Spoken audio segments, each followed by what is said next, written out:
वाच्य कर्तव्य करण्यासाठी जन्माला घातलंय, देवाचं कार्य करण्यासाठी लेकरा तुला जन्माला घातलंय. काय सांगावं, काय सांगावं आईनं? आई लेकराला म्हणते, अरे बघ ना शिवाभाग,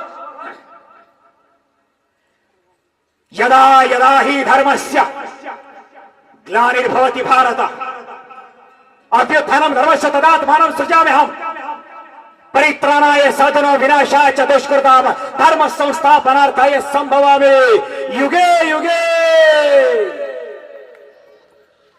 परवान केली दुधाची जिजा तुझ्या ग, परवान केली दुधाची जिजा तुझ्या ग. झाला महाराष्ट्राचा राजा शिवाजी माझा ग, महाराष्ट्राचा राजा शिवाजी माझा ग.